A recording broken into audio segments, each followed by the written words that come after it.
Mina, welcome to the Commerce Talks podcast. Today at the Seamless conference in Dubai, and you're going to talk with me today about your business called Bagal in Pakistan. And I've just learned you live in Dubai, not in Pakistan.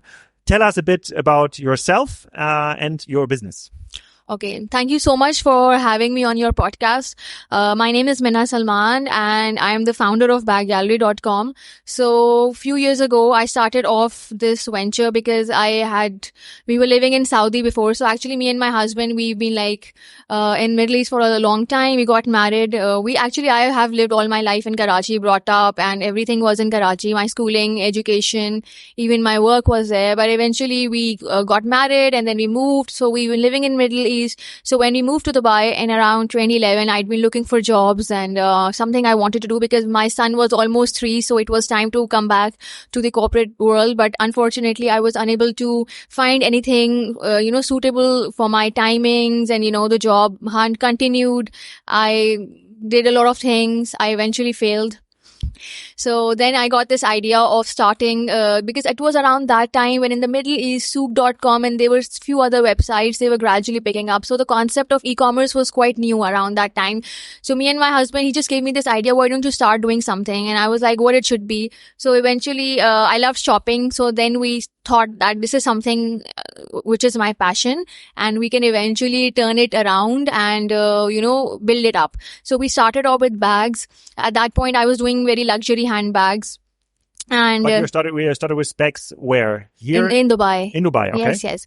So I was very new. I had no idea at that time, even the word like e-commerce and startups, they were not the buzzwords. Nobody was very aware. Now it's like the whole ecosystem and people talk about it. And, youngsters want to jump into this whole ecosystem. But around that time, it was very difficult. So we started selling off few bags and it was I made a very rough website and we were using Facebook messengers to take orders and all that. But it was around that time when e-commerce was picking up in Pakistan. So my husband gave me this idea, let's just switch, let's just diversify a bit. Because over here I was getting one order, then after 10 days there is no order. So with luxury products, this is a problem. You get one order and then 10 days, no order. So, and I wanted to get my hands on with this whole thing.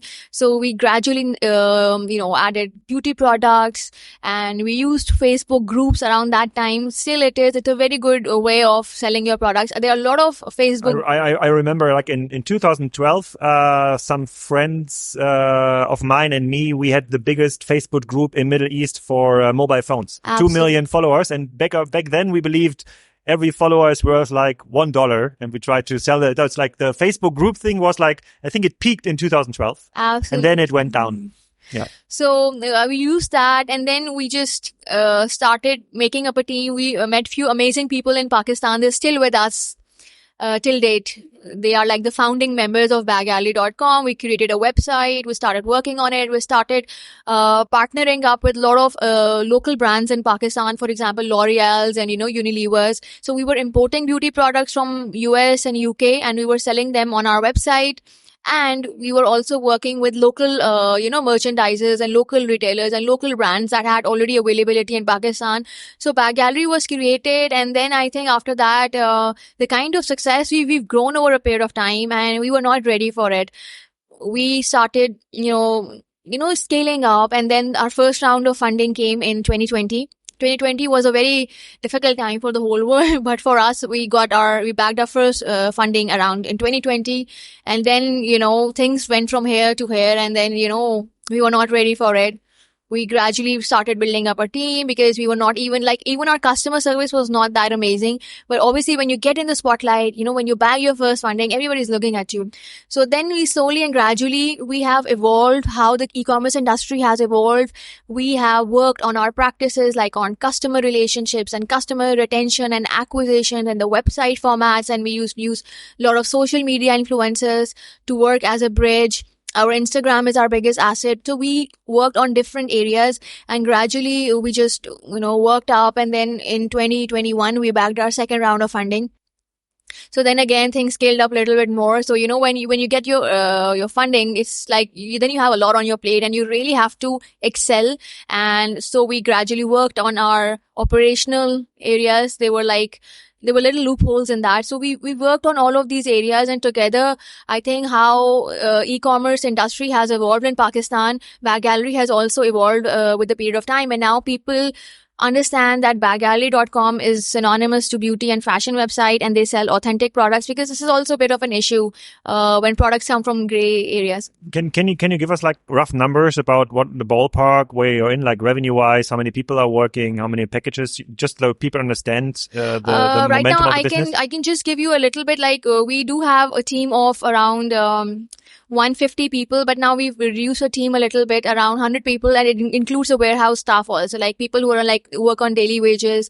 And the market itself, like I understand, like Bag Gallery is focusing 100% on the Pakistani market, right? So and it also started roughly like 10 years ago, e-commerce adoption. Yeah. So like, can you share a bit like the some market data? So how many people in Pakistan are shopping online? So what is like the total addressable market like for the business you are in? Is it something that's only happening in Karachi? Is it kind of a national phenomena? So because I told you like before the recording, so there's like very limited knowledge about the market itself. When people hear about Pakistan, obviously, that's the country that's sending a lot of like workers to like Dubai or to the Middle East region. But obviously, there are people being able to afford beauty products, fashion products. And one of our podcast guests here last year was from Kadi, so a fashion manufacturer or fast fashion manufacturer.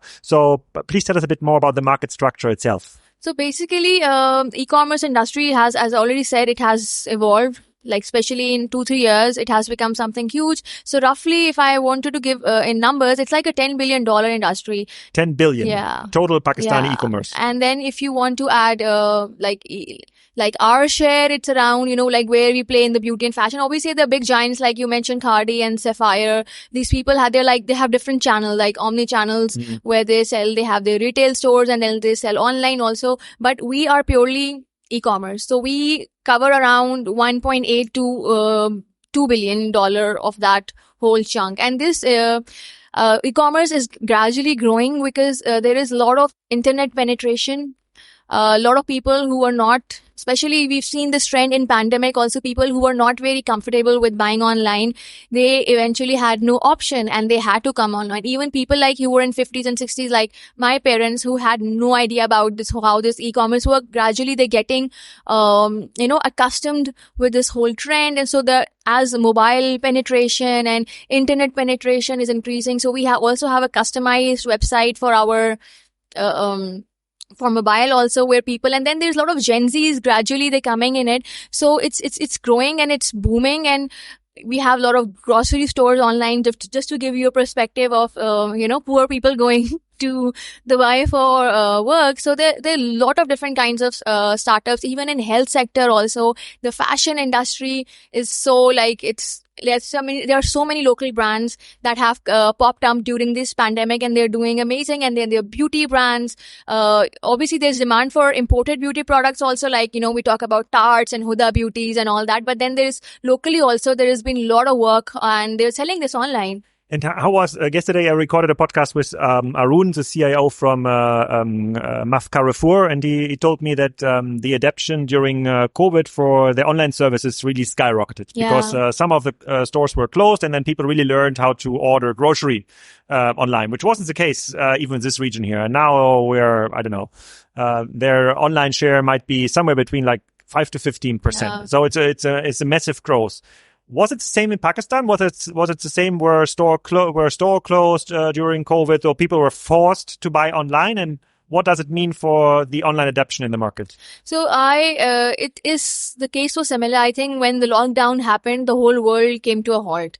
Whether it was schools or, even hospitals and all these kind of industries. So nobody was prepared for it, how we're going to work through it. So people actually, I think they got educated themselves, especially in Pakistan, how to shop online, and cash on delivery is huge. But due to different, online payment portals, is we partner up a lot with banks, and you give them discount codes, and when you're giving them good offers, people generally now like to buy online. And obviously there is a social media influence also. We just cannot I really have to emphasize on that, because for us it has played a huge role, because how we have grown, because social media and influencers and customer reviews, people really are getting accustomed with that. They're educating themselves how to buy products. They read reviews online.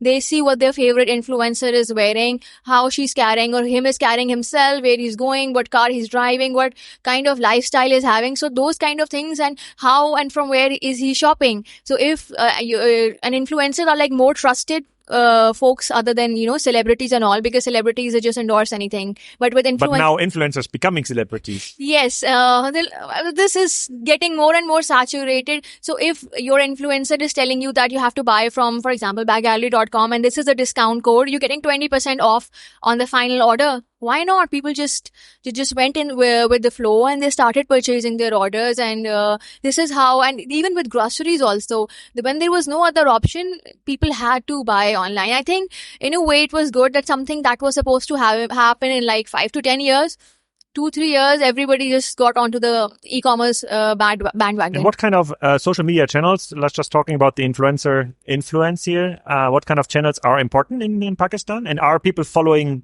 local influencers or influencers located in Dubai, where you are living, for example? So basically, I think when we talk about influencer marketing, the whole thing is the different kind of influencers. There are like mega influencers who have their followers in millions and millions. I think everybody is following them. For example, Ronaldo. Who doesn't want to follow him? We all are not following. Are you following Ronaldo? Yes or no? Yes. You're following him? Yes. And we talk about this Kardashians and, Kylie Jenners and all these people. Everybody is following them. And then they're like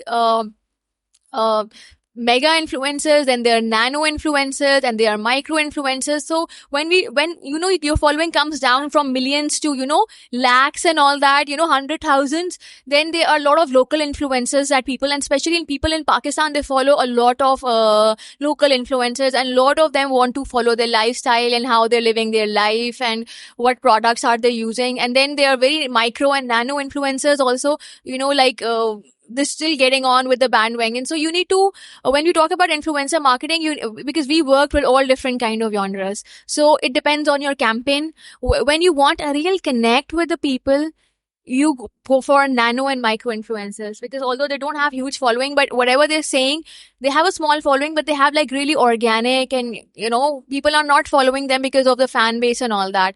So we use we work with different kind of influencers. Is a lot of local influencers, but then there are a lot of influencers in Dubai and England, and who live their life according to Pakistani style. So they live two lives. One is like, what are they doing locally, what kind of food they are eating, consumption. So there is demand for those kind of influencers also. And then in Dubai also, like, I live in Dubai, but yes, my lifestyle is pretty much like how I was supposed to live in Pakistan. And so, yes, influencers. But then, are you booking influencers living in Dubai or like other regions for Back Gallery? Yes, it depends on the kind of campaign. For example, if we are talking about, like, now we've started exporting our products from Pakistan, like especially the local clothes and the makeup products and the bags and the shoes that are produced locally. So if you want to, export those products, so you will go for, like, depends on the region. So we go for Saudi influencers, Saudi Pakistani, British Pakistani, US based but Pakistani influencers. So you pick the kind of influencers that resonate with your campaign, and their influencers on Instagram, TikTok, YouTube, Snapchat. I mean, there's Facebook. So there's so many different genres and so many areas. So you have to be very wise and pick. And this is what we've learned over a period of time. It was not like you just get the formula. You don't crack the formula, because this industry is very new. You're not sure about the followers. Are they organic, or they're like, bought up, and what is the rate of engagement and how well they're perceived by their people. So you really have to crack the code, and we've been able to do it somehow over like last few years. Like 10 years ago, and you just mentioned the Facebook group phenomena. like 10 years ago, the typical strategy like to win new customers for a website like Bagal would have been a Google strategy, like finding the right keywords. Somebody in Karachi is looking for luxury handbag. Okay, let's bid on this keyword. How does it work today for you? What's your main channels of getting new customers? Basically, yes, Google and SEO is still there. It works somehow. Is Google the main search engine in Pakistan? Yes. Yes, it is a main search engine in Pakistan. People use that. For example, if you are looking for a mascara or if you're looking for a foundation, so best foundations for oily skin. So these are the keywords that we are working on. So also we've done that, but we want to add the right kind of tags on our website. So it's SEO. Google is working. Then there is social media, influencer marketing that helps a lot. Then there is a lot of affiliate programs, like when you get the codes. Then there are loyalty programs that we've used. We are like into SMS marketing and email marketing. And then last year we did biggest 2 on-ground events in Pakistan, one in Karachi and one in Lahore, where we replicated the whole e-commerce website into store, like a proper physical store, like, somewhat like this. So there were different kiosks of different brands. They were selling their products. So it was like, the people saw the e-commerce website coming live in physical form, where they could see all the products that they see on the website. They could actually touch it, feel it, and purchase it. But this was kind of a marketing campaign. It's not a permanent store concept. No. Yes, it was kind of a concept. But even if you see with different e-commerce portals, also they do like little pop-up stores in the middle of the mall for like maybe 5 days or 7 days, and then they go away. So it's kind of a strategy to come people, like you want to, have one-on-one relationship with your customers who are present online, so that they can come, they can see you. So these are the different kind of strategies that we have adopted over a period of time. Can you tell more about the product range on Bagal? Because when I open the website, there's like beauty and there's fashion. Clicking on beauty shows me a banner advertising Sephora favorites. Yes. I need to understand a bit like your vertical integration with the different brands, and is it a beauty website? Is it a fashion website? And do you have your own back gallery bags?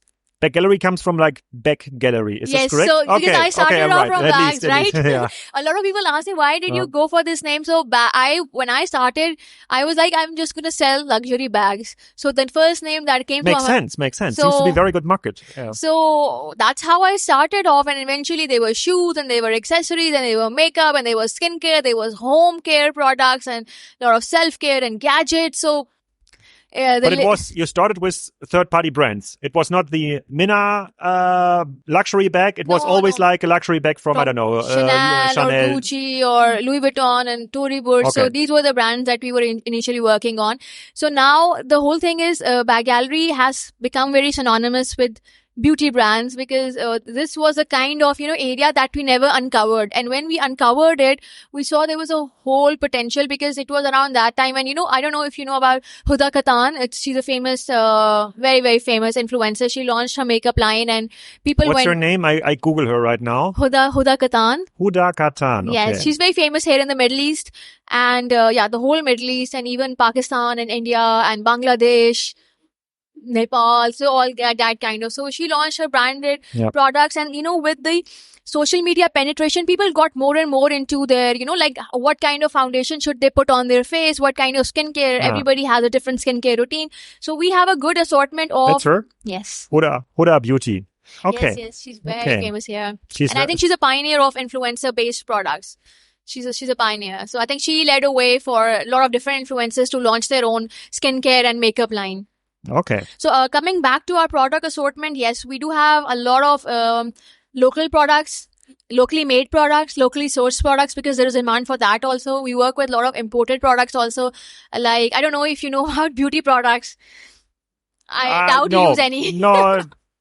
Thank you. No, I don't. Obviously, I know a couple of like standard beauty products, especially like the bigger brands like L'Oreal and others. But like the And my wife is full into this kind of Bobby Brown product line, which is also hard to find offline and online. Absolutely. So super exclusive. But apart from this, no. So Bobby Brown and Laura Mercier and NARS and Tarte and Too Faced. So there are beauty brands who are famous in Germany, like I think NYX, and there are like L'Oreal's are very famous, and there are beauty products based in US. They're famous like Benefit and Tarte.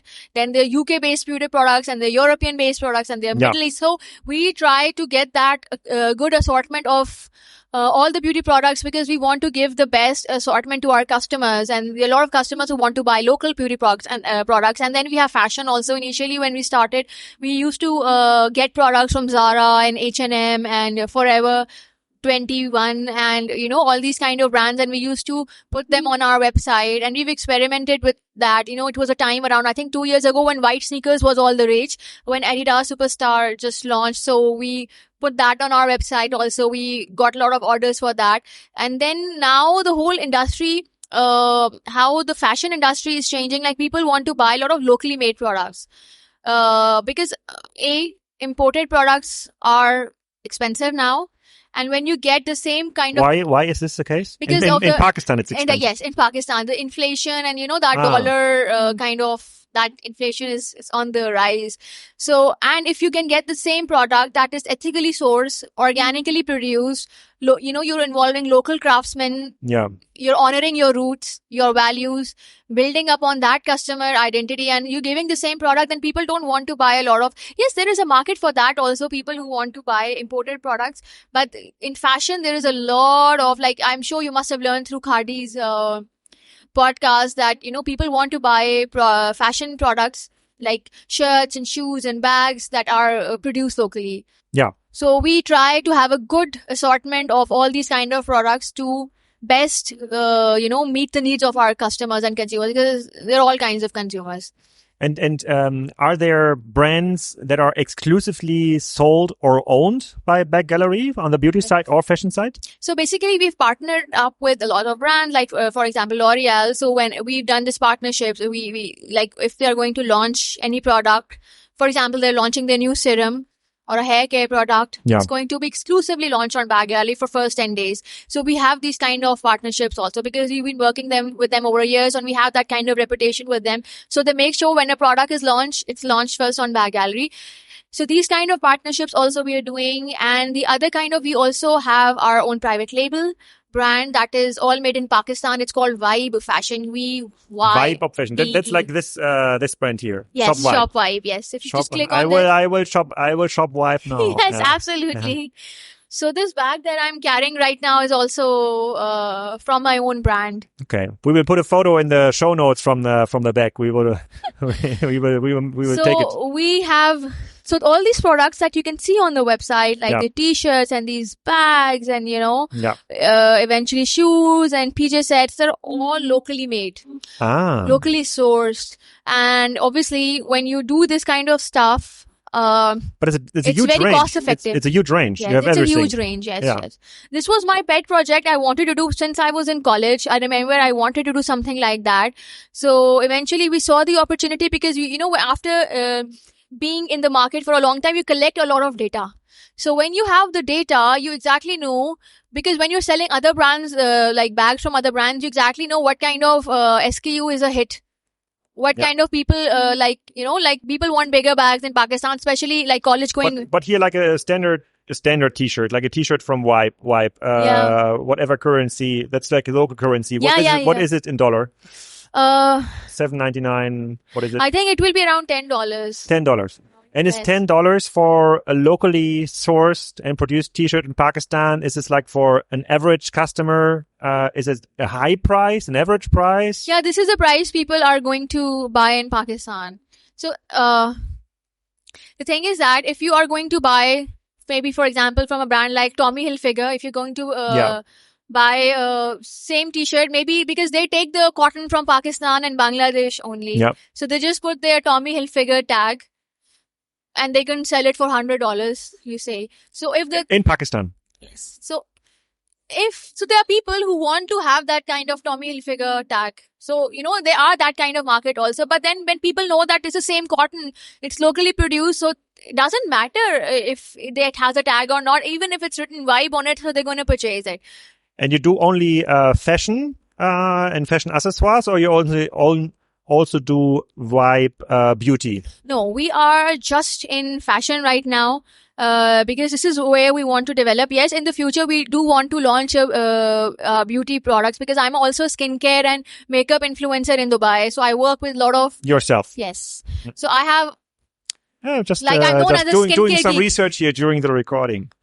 So I'm a skincare geek also. So I have a lot of information because I've been working in this industry for a long time. So I know what kind of products people really want and what are the major skincare. So that's for the future. But we also acquired last year, there was a very small beauty and fashion player. It's called as Immerse. We acquired them last year, and then they're part of the Bag Gallery, the whole portfolio. So they do a lot of beauty products, and we also get a lot of beauty tools, not like Dyson kind of beauty tools, like nail clippers or blackhead removers, those stainless steel ones, and heated rollers, like that, those quick kind of beauty products, maybe like something that you will use in your washroom, like loofahs and all those kind of products. So we source them also, and when we sell them on our website as well. So far this is the assortment where we're looking into. Okay, Ben, and I totally get this. If you have like a certain brand presence and like retail exposure in Pakistan, that you're able to create a brand over there.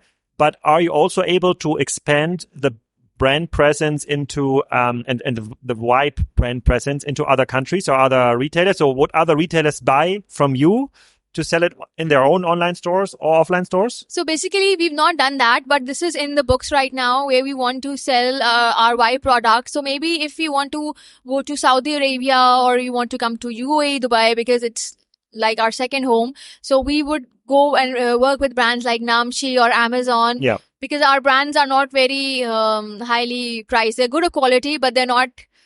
We keep very low margin in that. So we can...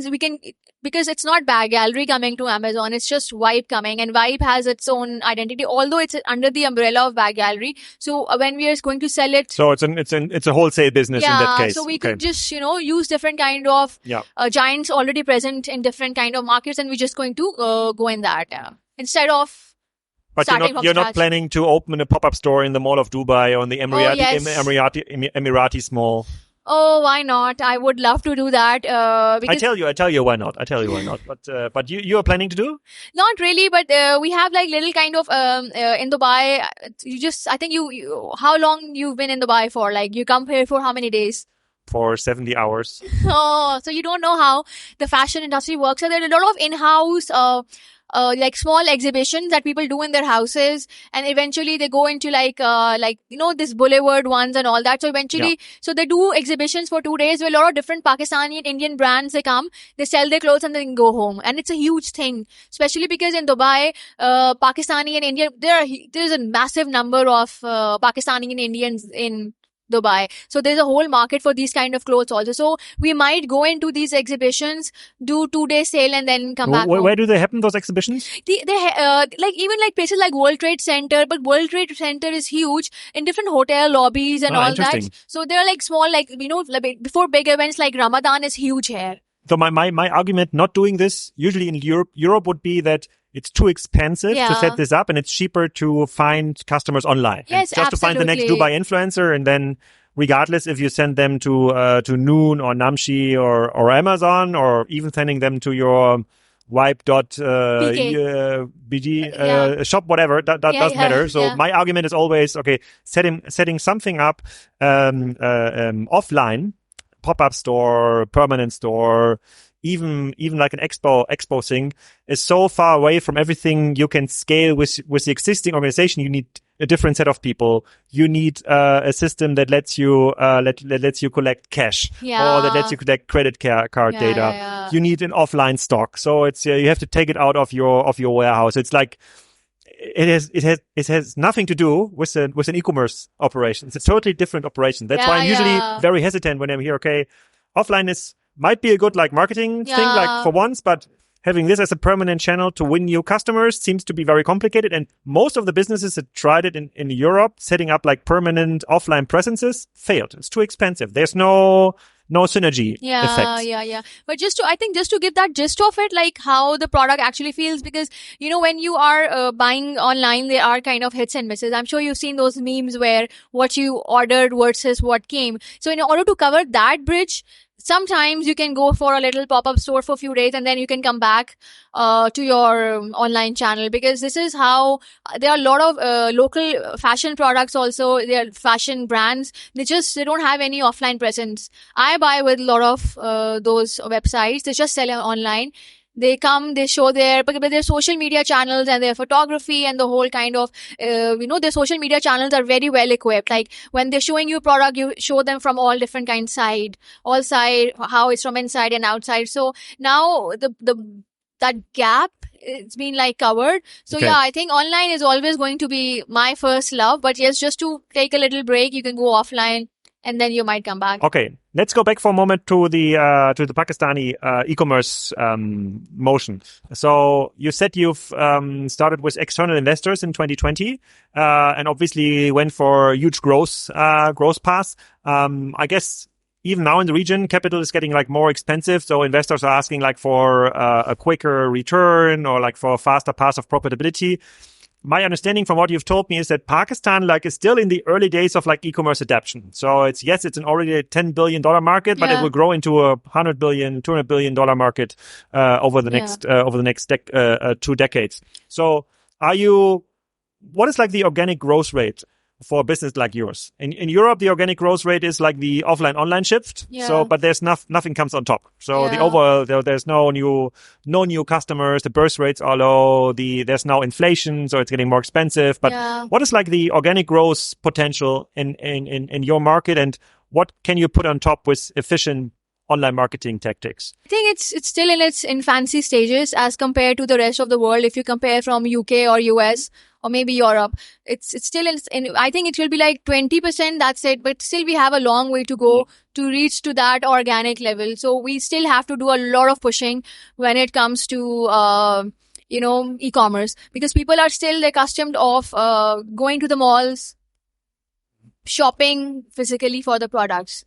So they still are used to do that. So in order to go to that level, there's a long way to go. And the rest of the e-commerce infrastructure, is it already built? So can you is there like last mile logistics services available in the whole country? So can you send from Karachi to the furthest village away? I don't know, how long does it take? How much does it cost? Is it even possible? Yes, actually, when we started off, just to give you a little background, we used to take 40 days to deliver. 40? Can you just imagine how bad was it? Because we were in our initial stages, and I still remember there were customers who used to patiently wait for 40 days for their parcel to arrive. But gradually how the things have changed. So it's like people want their delivery next day.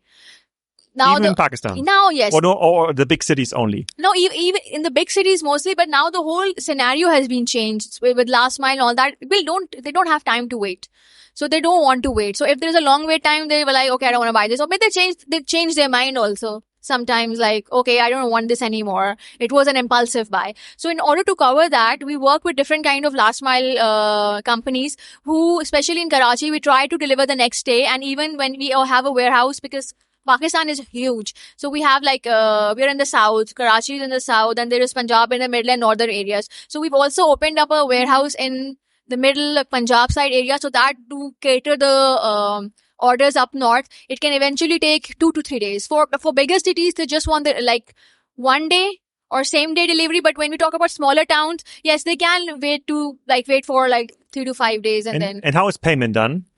Cash on delivery, especially in the smaller cities. Smaller cities, yes. And what is the cash on delivery? Because this also started in e-commerce started with cash on delivery in Germany, but this feels like 25 years ago. Yeah. And then you learned, okay, cash on delivery, it's kind of it's expensive because you have to pay the postal service who is collecting the cash, whatever. But also super risky because the return rates are increasingly high, because then people on the door say, I haven't ordered this, I don't pay, so please send it back. So how does it work out for you? Yes, it's the same thing. It's expensive cash on delivery, but that's how the customers want to do because there is little trust factor also.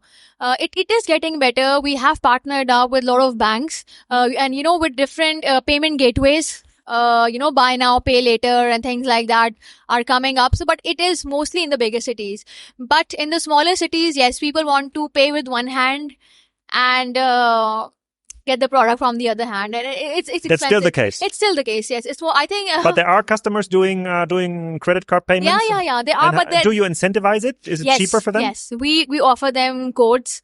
If you use, for example, XYZ bank code, you will get 20%. So for that, people do buy, but it's still the penetration and organic growth of that. It's still on the lower side, but you have to send SMSs and, emails and all that just to push to that level, because now it is getting little better. But before, a lot of time we used to get flopped because people were still not as comfortable with sharing their credit card details online. It's still the case. Smart. In some cases, it's smart. Yeah. But in Pakistan, I think roughly 70 to 80% it's still cash on delivery, because there are a lot of female buyers also. But how many of those deliveries are then rejected at the door? A lot of them. But a lot of, what is it percentage-wise? 10-20%, yes. So that's a bit because of the payment methods. That's it used kind of to be built-in. huge, yeah. Okay. It used to be very huge. It used to be like 50%, then 30%. Now it's around 10 to 20%. But still high. Yeah, it's very expensive because you have to pay for the boxes sent there. Absolutely, but you can't do anything about it. You can only educate people to use a credit card, but a lot of people, especially women who are who work at home, stay at homes, mothers, they do not have bank accounts.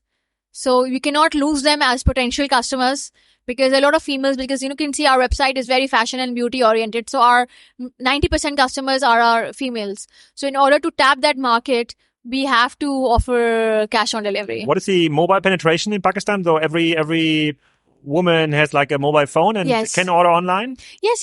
Mobile penetration. I don't exactly know in numbers, but yes, it is increasing, because there are one website is customized for the desktop version, and then we have our mobile version also, and people are using that, women are using that. But again, when it comes to payment, most of the time they're using their husbands or their brothers' credit cards. So you need to take permission. Okay, you're living in Dubai, and obviously Dubai is one when it comes to e-commerce development, it's on the pretty much developed. So you have same delivery, same hour delivery, even 50-minute grocery. 2 hours. So that's everything is there. So what is from your perspective, from a customer's perspective? So what is the biggest difference? So what do you wish for Pakistan to happen so you can adapt the next level of e-commerce growth there, if you compare it to the Dubai standards? Yeah, Dubai standards, I think, is the best standards in the world. I've been mostly all around the world, but you have to come back to Dubai to, feel it. So how Dubai has excelled, I think Pakistan is nowhere close. I have to be very honest. But the things like innovation and tech innovation in Dubai, I think we still have a long way to go. In Pakistan. So if we overcome our tech innovation, I think it's and that kind of comfort that comes with tech innovation, you're comfortable with for example, you made a purchase and you're not happy with it. It has happened with me a lot of times, but I thought the product doesn't fit. So you just have to send a message on WhatsApp, and then the next hour the guy comes, he takes your product, and within 15 minutes it comes back to your e-wallet. That this kind of tech innovation, Pakistan still has a long way to do. So when these things... Because it leads to a case where you just buy more. You just don't plan and are afraid of ordering it, because when you get it and you don't like it, you get the money back in 50 minutes. So this is the biggest thing. When you overcome this, and then customers also, they get educated, they innovate themselves, they build the trust. Although they are getting more trustworthy, before it was nobody used to believe that e-commerce is a thing, but with pandemic and everything, people started believing in that. And obviously with their success, there are success rates also, delivering and getting the cash, and then, you repeat your cycle. But these are the basic things that, and obviously, there's a lot of inflation also, the Pakistani rupee and dollar rate conversion. So one thing, if you're buying it today I'm getting it for 20 dirhams. the rate changes. It's not 40 dirhams. So I remember like a few years ago, I had customers who used to buy like Dior and Chanel bags and very expensive bags. And we used to sell a lot of like these kind of luxury products. But now it has changed. I'm not saying those people don't exist. I'm sure they still find ways. But that kind of overall, that rate has dropped a bit. Okay, crazy. Then maybe on the last part, a bit on the like competitive intelligence here. So is Back Gallery like the go-to site when it comes to beauty and fashion? Like if there's a new female customer, and if I would ask like the average e-commerce female customer in Pakistan, what is your favorite like shopping site for fashion and beauty? It's Is Back Gallery is it like a number one, or Yes. is it like number 2, 3, or 4? Okay, You can so- be honest here. So actually, number one is Daraz. They're backed up by Alibaba. So they're like the biggest, but they're not known for beauty because they work really hard to be, because how they work is like they work with different sellers. Like they had an online marketplace, so you can get fake products, fake makeup Yeah. brands, and then you can sell it. Okay. So because from day one, this was our number one thing, that we are not going to sell fake products. So we used to say no to a lot of different sellers also, who used to say openly, yeah, we're selling fake makeup products from China and all that. So we don't work with like that. So yes, when you talk about authentic products, that is Bag Gallery. And I'm sure everybody knows about Bag Gallery back home. Yes. Yeah. I have to be a little biased about it, but yes, this is the reality. When you go, and I think if you get a chance to visit Pakistan, you should come. For me, it's an adventure to go to like Riyadh and Dubai already. So Pakistan is a No, long you way have to to go. come to Karachi. You will get the best food. Yeah. Yes, best shopping experience. I think for like 100 euros, you can buy loads and loads of products of fashion and shoes and bags. I'm sure it's going to be an adventure, but a good one. If Seamless is going to Pakistan doing something in Karachi, I definitely will follow. Yes, you have to. I hope they do. Okay.